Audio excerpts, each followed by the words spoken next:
Hola a todas y todos, sean bienvenidos a una nueva video clase.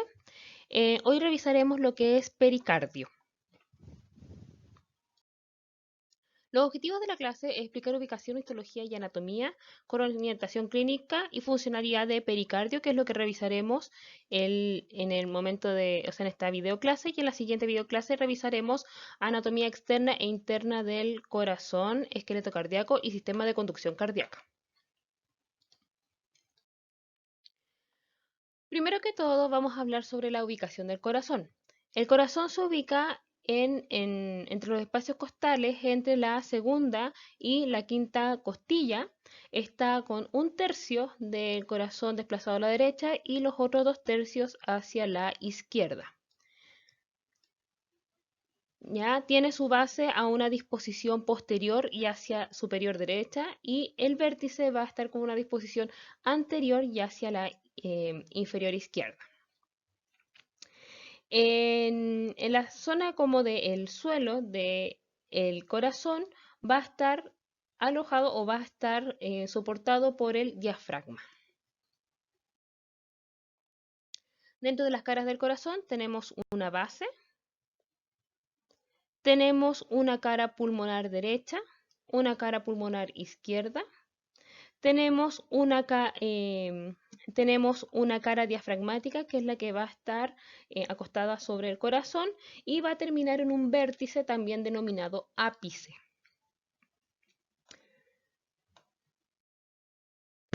Dentro de las capas del corazón vamos a dividirla en dos partes. Por un lado vamos a hablar sobre las capas que pertenecen a la pared cardíaca y otras que forman el saco cardíaco o el saco pericárdico.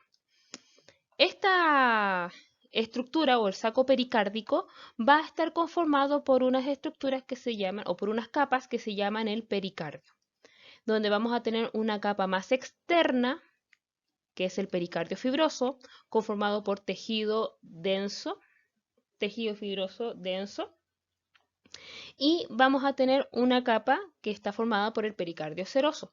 El pericardio seroso tiene la particularidad de que se va a plegar sobre sí mismo, va a darse la vuelta y va a tener una de sus capas, que es la capa parietal, adosada al saco cardíaco, y una capa visceral que va a formar parte de la pared cardíaca y también se va a denominar epicardio. El pericardio fibroso, que es este tejido conectivo que va a formar la capa más externa del pericardio, va a estar adherido a algunos elementos como el diafragma, el esternón, e incluso va a cubrir los grandes vasos que entran y salen del corazón. El pericardio seroso va a generar un espacio entre ambas de sus capas, formando una cavidad que se llama cavidad pericárdica, el cual va a contener líquido pericárdico, el cual tiene un volumen de 15 a 50 ml. Vamos a revisar ahora un poquito más en detalle lo que son las capas del saco cardíaco.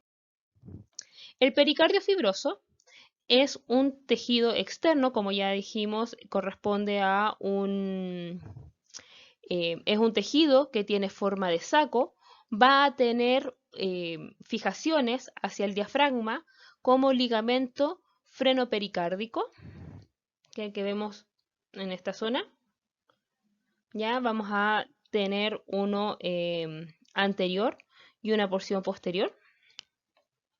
Vamos a tener ligamentos que se van a unir, que lo van a fijar al esternón, que se llaman ligamentos esternopericárdicos, donde vamos a tener uno superior y uno inferior. Y vamos a tener unas fijaciones hacia la columna vertebral, que son los ligamentos vertebropericárdicos. Ya, esos que dibujé ahí. Esta capa fibrosa va a estar directamente adherida al pericardio seroso. Por lo tanto, si yo tengo el pericardio fibroso, ¿ya? Y el pericardio seroso, lo vamos a hacer de otro color,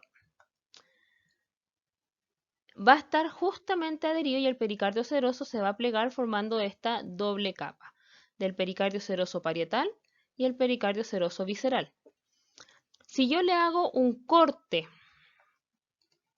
al pericardio fibroso, ahí eso es un bisturí, le hago un corte y yo pliego esta capa, lo que yo voy a estar viendo por dentro va a ser específicamente el pericardio seroso.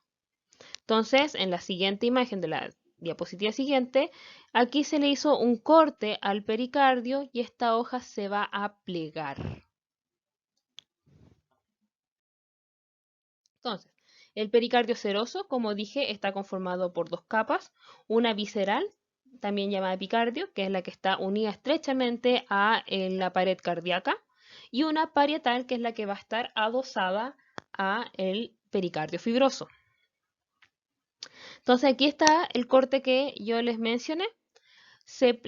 Entonces aquí yo tengo pericardio fibroso y como esta hoja se plegó, aquí yo veo el pericardio seroso parietal. Y aquí esto brillante que veo aquí es el pericardio seroso visceral.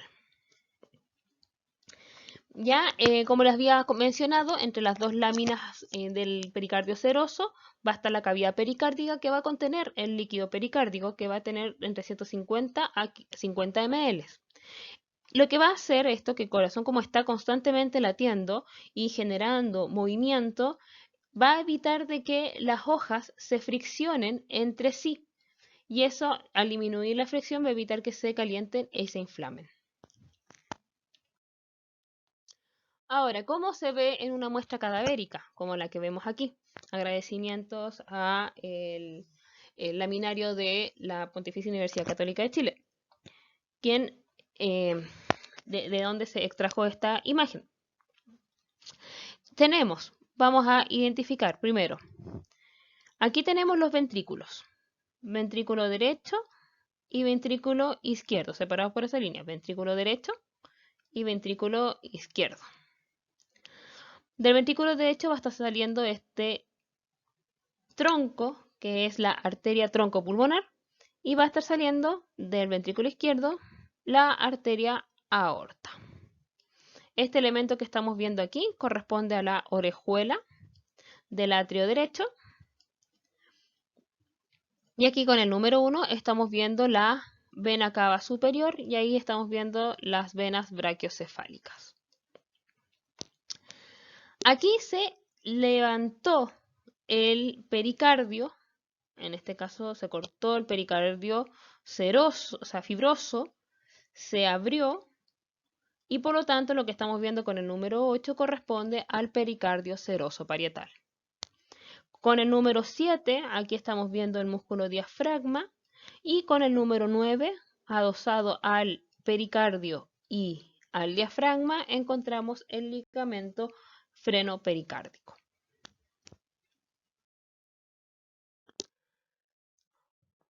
Cuando se forma el pericardio seroso, parietal y visceral, es una doble capa. Es como si el corazón lo metiésemos dentro de un globo. Y este globo empieza a formar lo que es esta doble capa, una que va a estar adosada al corazón y otra que va a estar adosada al saco pericárdico. ¿Ya? Y si ustedes se fijan, se genera una zona de repliegue donde va a cambiar de nombre de pericardio seroso parietal a visceral. Y donde cambia ese nombre se va a formar una cavidad que se llaman los senos pericárdicos. Entonces ahí tenemos el corazón, el cual vamos a retirar, y ahí tenemos los senos pericárdicos. Tenemos un seno pericárdico transverso, que fíjense que es el que está representado aquí por la tijera, ya que es por donde va atravesando, que no está perforando ninguna estructura, ya va a dejar los vasos arteriales, arteria aorta y tronco pulmonar por delante del seno y por posterior va a pasar lo que es la vena cava superior. Y tenemos otro seno que es el seno pericárdico oblicuo. Ahí. Entonces las estructuras que vemos en esta imagen corresponden nuevamente, ahí está el vértice del corazón, ventrículo derecho, ventrículo izquierdo. Ahí estamos viendo lo que es el tronco pulmonar que viene del ventrículo derecho.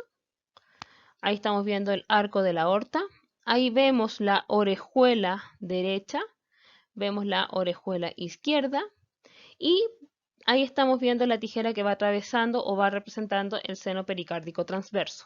Y ahí con el 10 nuevamente vemos el pericardio seroso parietal. A modo de clínica, vamos a hablar sobre la pericarditis. La pericarditis aguda específicamente es una inflamación del pericardio que va a producir dolor torácico, tiene múltiples etiologías, la más común es de origen infeccioso. Normalmente no es una afección grave, tiene resolución en 3 semanas con un buen tratamiento siempre y cuando se sepa bien cuál es la causa. Ya en algunos casos puede llevar a la pericarditis constrictiva, cursar con un derrame pericárdico, que se llene esta zona de líquido pericárdico y generar después un taponamiento cardíaco, que lo que va a hacer es disminuir el lugar o el sitio de movimiento del corazón. Aquí tenemos una tabla de etiologías donde la principal o la primera causa es idiopática, que eso quiere decir que no sabemos por qué se produce. Y después vienen las causas de tipo infecciosa, asociadas a enfermedades de tipo autoinmunes como la artritis, el lupus, tras un infarto agudo al miocardio como secundario a eso, metabólicas, por ejemplo la gota, que es muy conocida como la artritis por el exceso de consumo de carne, ya personas que han tenido cáncer con la radiación, etc. Entonces son muchas las causas que pueden gatillar una pericarditis. Ahora vamos a ver las capas de la pared del corazón. Dijimos que las capas que formaban el saco cardíaco estaban formadas por el pericardio fibroso y tenemos el pericardio seroso parietal. Y el parietal se iba a convertir después de que se diera la vuelta, iba a estar cercano al corazón como pericardio visceral o epicardio. El epicardio es la capa más externa de la pared cardíaca. Luego viene una pared gruesa, porque es el miocardio. Y finalmente en la cara más interna vamos a tener un tejido que se llama endocardio. Y esas son las capas de la pared cardíaca. Vamos a ver un poco entonces la histología de la pared cardíaca. Aquí tenemos el epicardio y el miocardio. El miocardio se diferencia muy bien, es tejido muscular cardíaco. Pero si nosotros nos acercamos o le hacemos una ampliación al epicardio, vamos a ver que tiene 3 capas. La capa del mesotelio, que es la capa más externa. Luego viene una segunda capa, que es la capa submesotelial. Y una tercera capa, que es la capa subepicárdica. Estas 3 capas le vamos a hacer una segunda ampliación. El mesotelio corresponde a tejido epitelial plano. La capa submesotelial, que así es como se llama esta capa, es tejido conectivo laxo. Y la capa subepicárdica, que es una capa que está entre el epicardio y el miocardio, pero pertenece al epicardio, va a estar conformada principalmente por adipocitos y también algunos vasos sanguíneos. Por lo tanto, pero esta capa va a estar conformada principalmente por tejido conectivo especial, adiposo. ¿Ya? Así que cuando hablemos del epicardio, sabemos de que el epicardio está conformado por 3 capas. La capa más externa, tejido epitelial simple, escamoso simple, tejido conectivo laxo y tejido conectivo especial adiposo. El miocardio, que es la porción más gruesa que tenemos de la pared cardíaca, en la cara externa va a ser más liso, en cambio en la cara interna va a tener unas columnas, unas rugosidades que son trabeculaciones, que a nivel de los ventrículos se llaman trabéculas carnosas y a nivel de los atrios músculos pectinados. El miocardio, que es músculo cardíaco, va a estar conformado por 3 tipos de células. Por un lado vamos a tener los cardiocitos contráctiles, que es el músculo o la célula cardíaca propiamente tal, el miocardiocito. Tenemos las células mioendocrinas, que es una capacidad que tienen las células cardíacas de poder liberar un péptido tipo hormona, que es un péptido llamado péptido natriurético atrial, que tiene la función de disminuir la presión arterial frente a las alzas de presión. Y tenemos los cardiocitos nodulares, los cuales son células especializadas en la conducción eléctrica.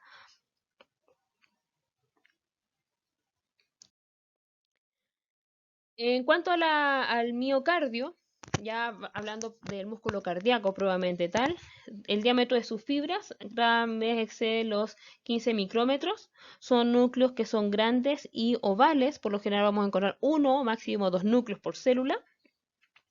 Tiene un patrón estriado transversal, al igual que el músculo esquelético, pero el músculo esquelético es mucho más notorio que en este. Ya vamos a tener también unas uniones entre las células llamados discos intercalares.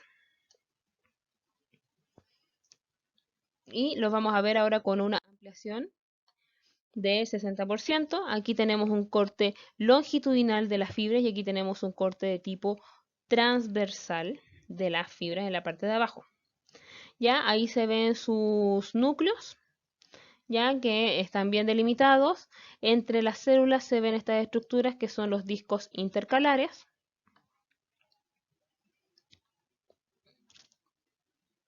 Ya ahí en una pequeña ampliación se pueden ver las estriaciones que no es tan notoria como en el músculo esquelético. ¿Ya? Y aquí en un corte transversal también podemos encontrar, aquí vemos la fibra muscular, ya con su núcleo al centro. Ya además podemos encontrar entre sus células algunas gotas lipídicas.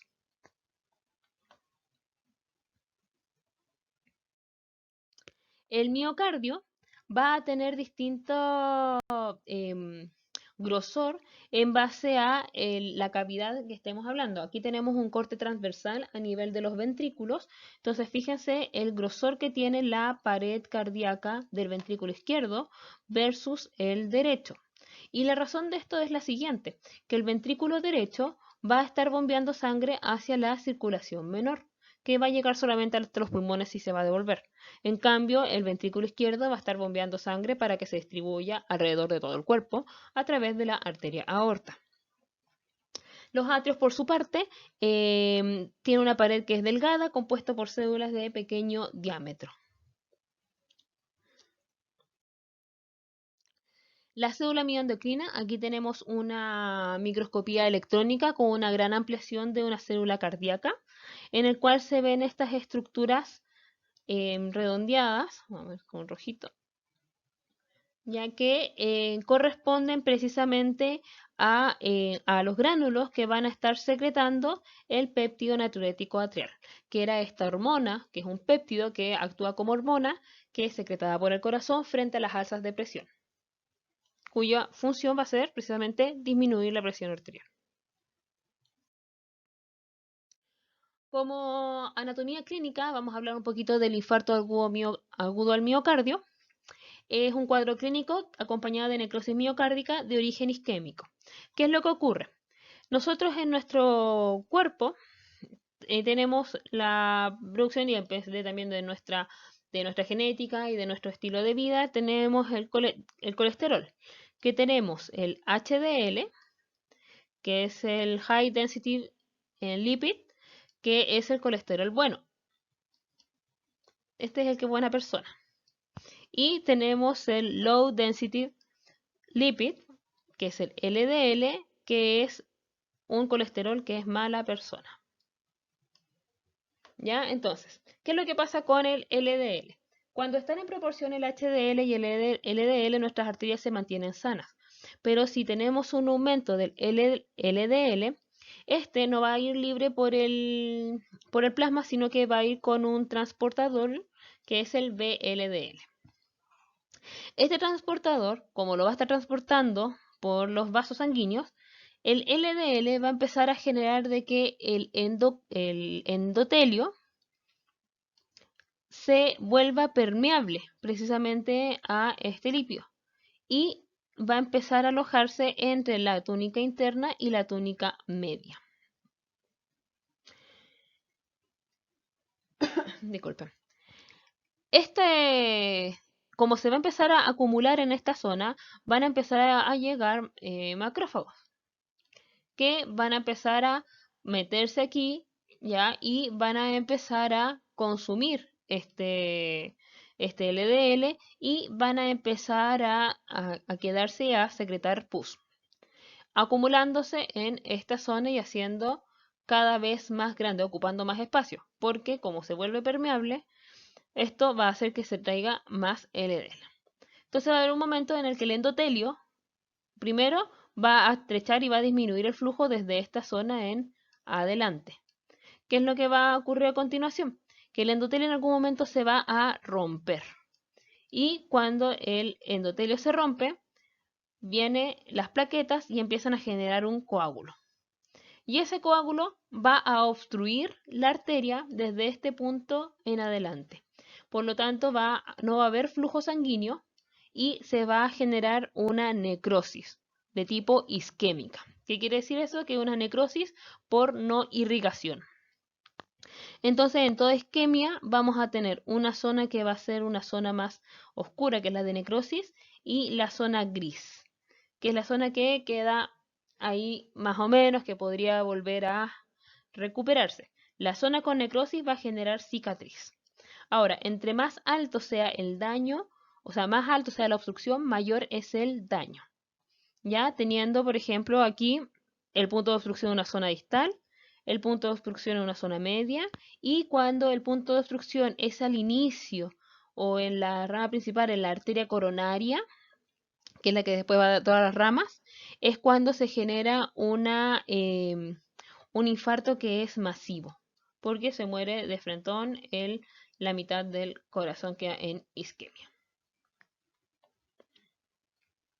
En la mayoría de los casos, los síntomas importantes son el dolor intenso y opresivo, es angustiante y en pocos casos no hay síntomas y es lo que se llama la muerte súbita, ¿ya? Que se da muchas veces en deportistas que están jugando partido y de repente caen fallecidos. Ya muchas veces son enfermedades concomitantes que no fueron detectadas porque tienen en general parámetros muy normales, porque tienen una muy buena calidad de vida. Un dato importante, el otro día me hicieron una pregunta muy buena, ¿qué pasaba si una persona empezaba a sentir síntomas de infarto agudo del miocardio y le hacían un electrocardiograma y, podía salir, me preguntaba si podía salir bien? Y yo le decía que sí, que efectivamente el electrocardiograma es lo que ocurre con la señal eléctrica del corazón, que es la que le manda el impulso para que el corazón lata. En cambio, esto es un problema mecánico en el cual había una obstrucción y no había suministro para que el corazón siga bombeando. ¿Ya? Así que no es raro que pase de que a la persona se empiece a sentir mal, vaya al centro de salud, le hagan un electro y el electro salga bueno y lo manden para la casa y después pueda tener algún evento de tipo miocárdico. ¿Ya? Porque eso se detecta con el ecocardiograma.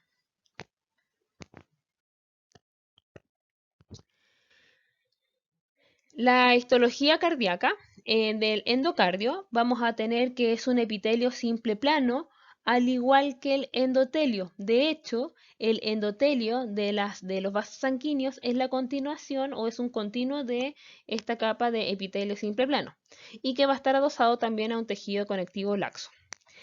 A nivel atrial tenemos que el endotelio es mucho más ancho que en el ventrículo y la razón de esto es por la presencia del miocardio. Bueno, esto fue la primera parte de la clase. Espero que les haya servido. Nos vemos en una próxima oportunidad. Que estén muy bien. Cuídense mucho. Chao, chao.